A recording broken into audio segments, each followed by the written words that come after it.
From CGTN headquarters in Beijing, this is The Hub with Wang Guan. Hello everyone and welcome to The Hub. I'm Huang Jiyuan sitting in for Wang Guan. High-level European leaders are arriving in China this week for a significant round of talks with their Chinese counterparts. The visit comes at a time when both sides are navigating a complex web of global challenges. Still, there is a strongly shared interest in maintaining stability, advancing open dialogue, and upholding a rules-based global economy. As Europe faces mounting pressure from across the Atlantic, it is also working to recalibrate its global strategy, one in which cooperation with China plays a pivotal role.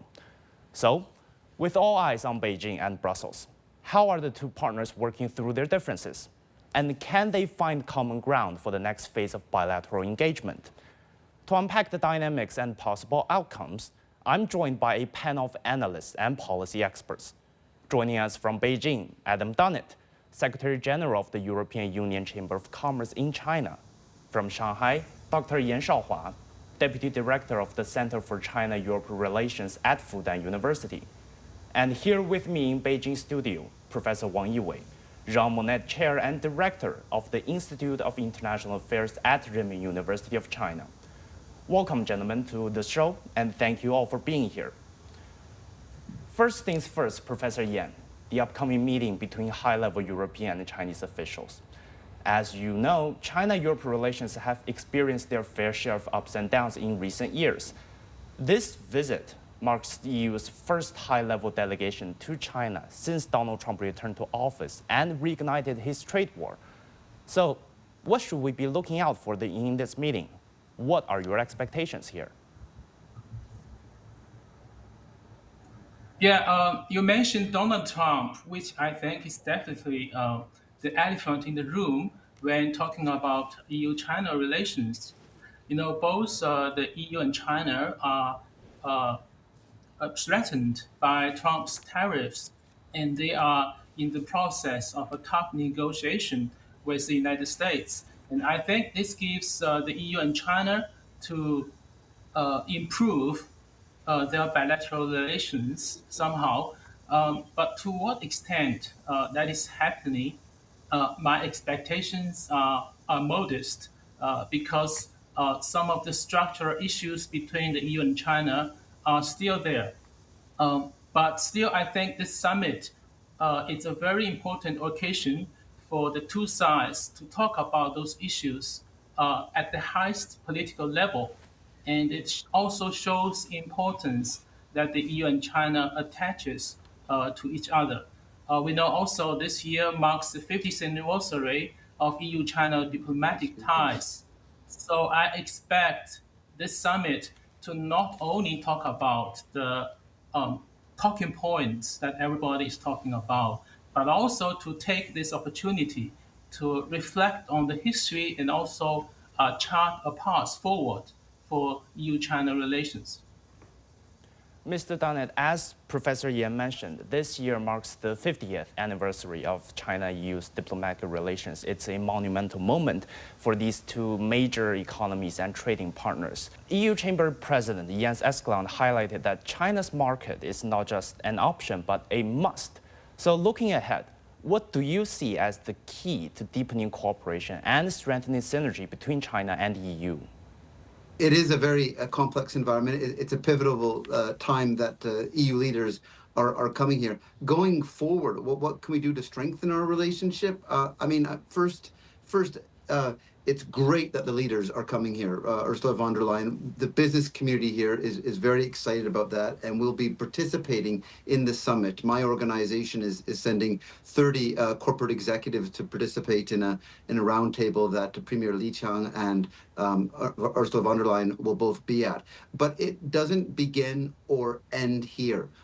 In the lead up to this event, there's been many actually high-level meetings that have taken place just in the past few weeks with Executive Vice President Ribera coming here, a number of other European commissioners. I would say that first, government to government dialogue is obviously important. I mean, we need to have those exchanges and they need to be ongoing and consistent. It's not a one-time deal, but those exchanges also need to take place at the corporate level. I think it's very, very important for businesses to be coming here to China and understanding what's happening here on the ground. I think there's a lot of misunderstanding and misinformation that's often picked up in social media, and the best way for people to understand China is to come here and see it themselves. So, Professor Wang, during the ups and downs between the China-EU relations, green energy, climate change, green transition, these have remained a key cooperative area for these two trading partners.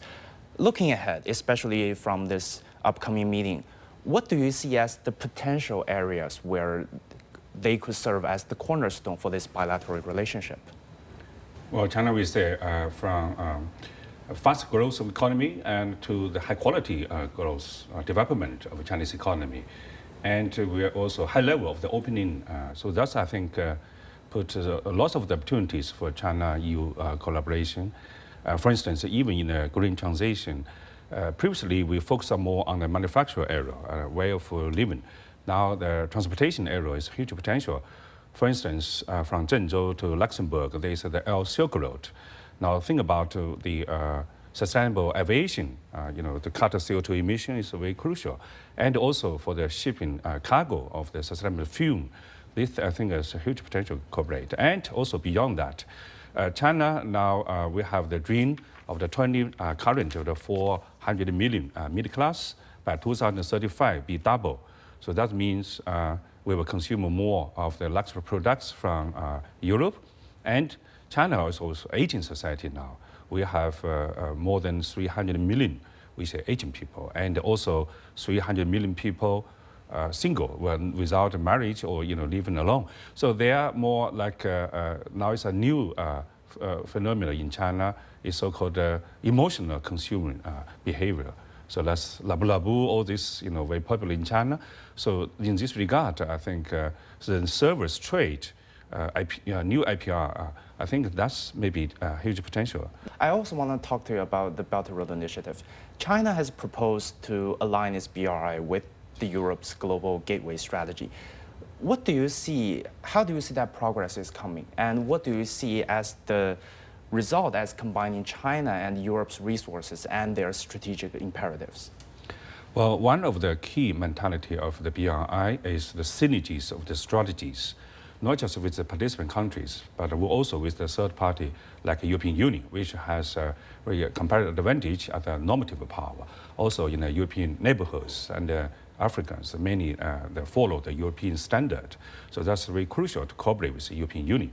So European Union, with the global gateway strategy, to cooperate with the BRI in the three major areas.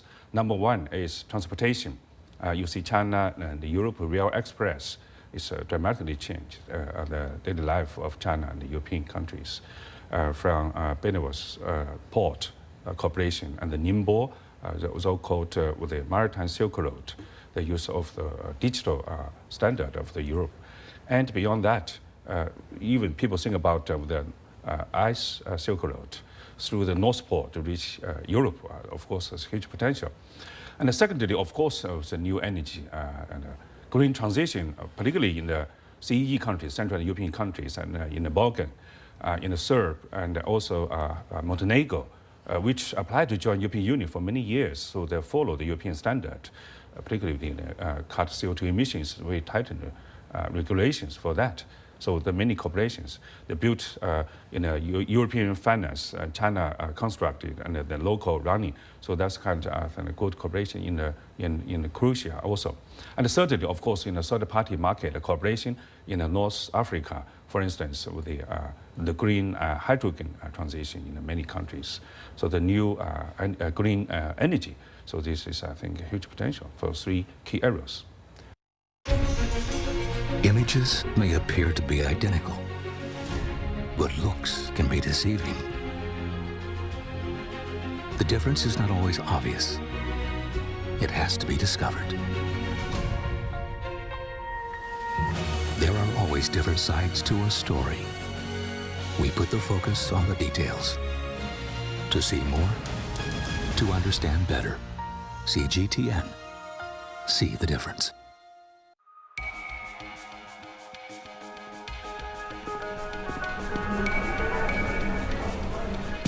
You're watching breaking news on CGTN.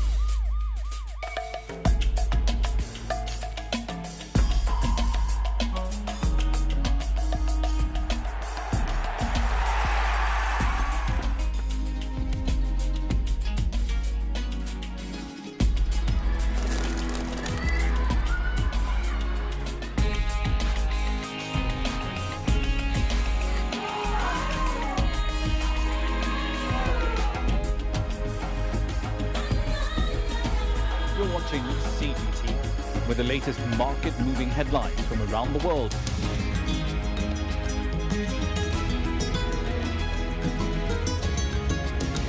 Welcome to the world today on CGTN.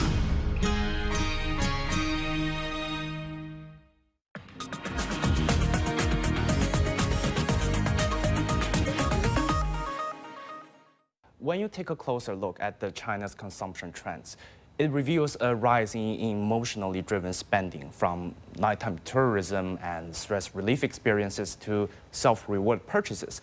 So how do you interpret this shift toward emotion-led consumption? And within this context, how can EU brands adapt to and capitalize on this growing demand for emotional value, especially in the luxury, health, and FMCG sectors?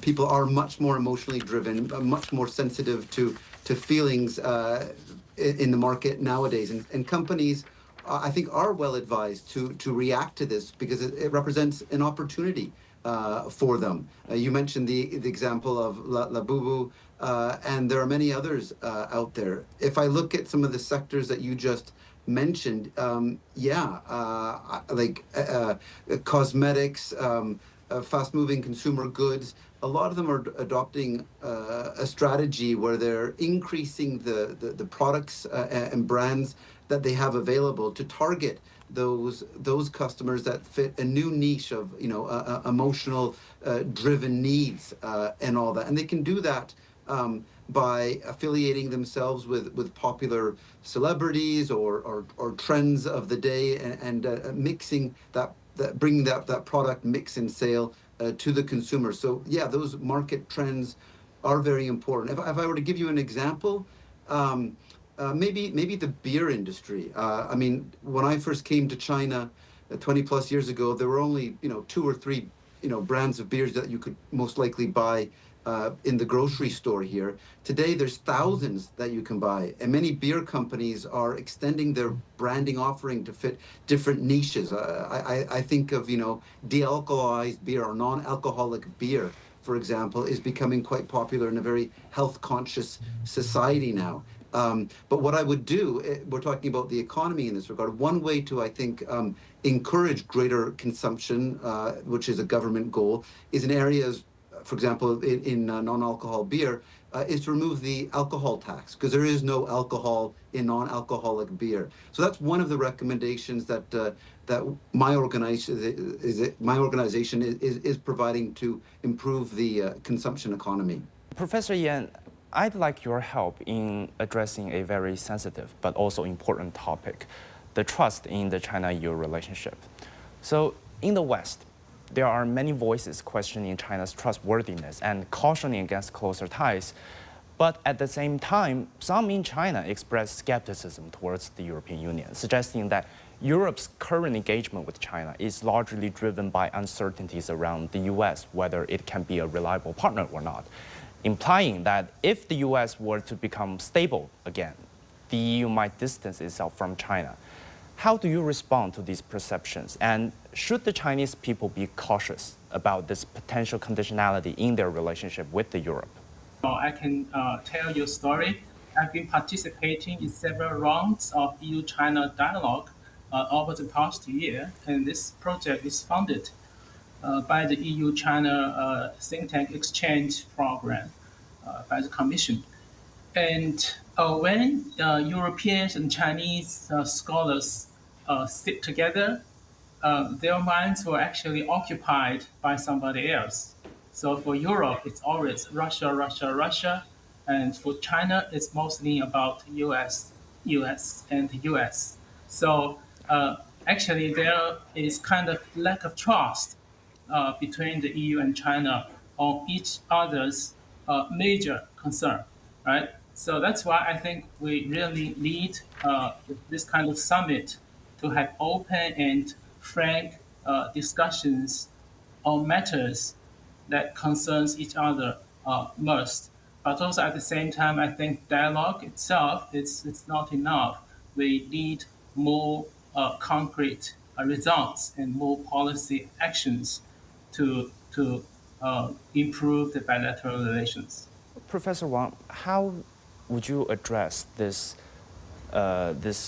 perception that there is a supply-demand imbalance in the China-EU relations, in the China-EU trade relations? What measures do you think are needed to address this imbalance and help restore confidence among EU companies about their opportunities in China?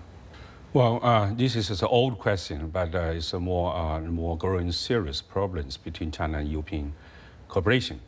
The reason is very simple because since 2010, China passed the US as a #1 manufacturer power. In the past 15 years, China contributes 30% in average of the world manufacturing products.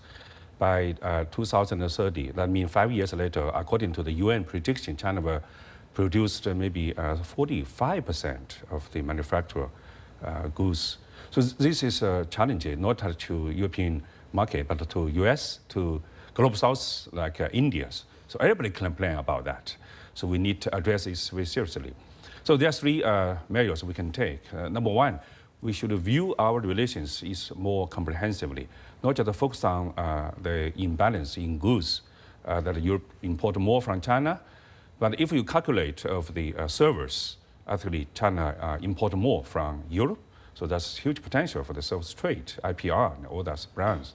And secondly, you lift the restriction or ban or non-trade barriers. For instance, you raise the tariff to the EV from China, and also you cannot sell the Asmail, to China. So hurry up to sell. Otherwise, China will produce sooner or later. US also is approaching that. Thirdly, I think localization. We say China opened the market to, for the technology transfer from Europe. That's previous time.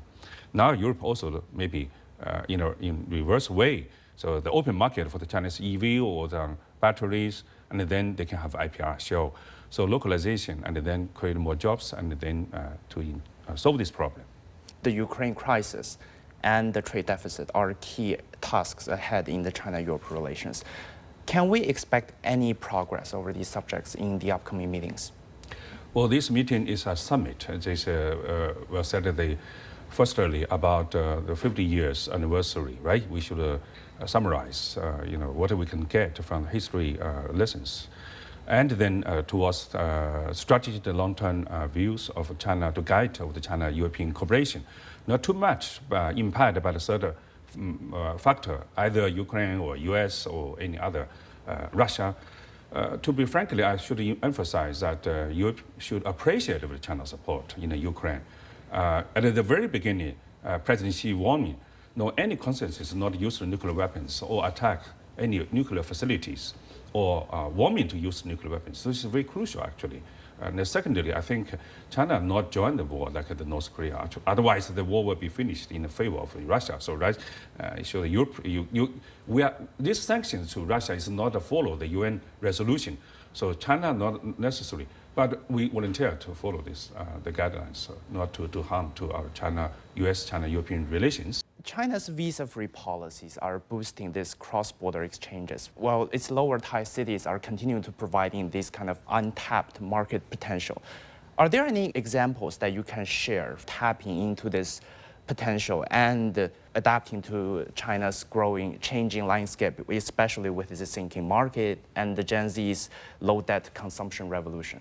On the visa situation, that is a bright spot. It's great. Many Europeans are taking advantage of it. I've got lots of colleagues and friends that are coming from Europe this summer that don't have to apply for visas. And as I said at the very, very beginning, when the most important thing is having more exchange and having people coming to China, and that's a great way of making that happen. And then how does this impact, I think you called it sinking cities or third-tier cities in China? Huge opportunity there. I mean, Mr. Wang, I think, was talking about the service industry as well. I see huge potential in the tourism industry here in China. You've built the infrastructure, you have the hotels, you've opened up the visas. We could probably improve the slots for European companies and aviation airlines to come back to China, because that's decreased. But I think there's huge potential, and for a lot of companies, you're right. The product marketing has a real potential, I think, in second and third tier cities, and that's an opportunity for more cooperation going forward. I think lastly, on this summit, I have to mention the importance of climate change. This is an area where I think the EU and China can also work closely together. I'm hopeful that some sort of agreement might be announced or might come about from that. There's so much we can do together here on sustainable aviation fuels, for example, on opening up the service industry to testing, inspection, and certification companies so that we can participate in emissions trading and verification here in China. The services industry, the environmental industry, the tourism industry, these are all areas where I think we can cooperate in the future and where China has big growth opportunities. The EU Chamber's 2025 Business Confidence Survey points to a growing reflow of business back to China, largely due to its supply chain strengths. So in your view, Mr. Dunnett, what aspects of the Chinese business ecosystem make it difficult or arguably impossible for EU manufacturers to replace? In terms of supply chain, I mean, this has been an amazing week. Last week it was the opening of the China's Supply Chain Expo. There were over 170 delegations here. Yan Shaohua was here, and we got to meet CCPIT Chairman Ren Hongbin. China is, an amazing supply center source, but there's an interesting dynamic taking place here.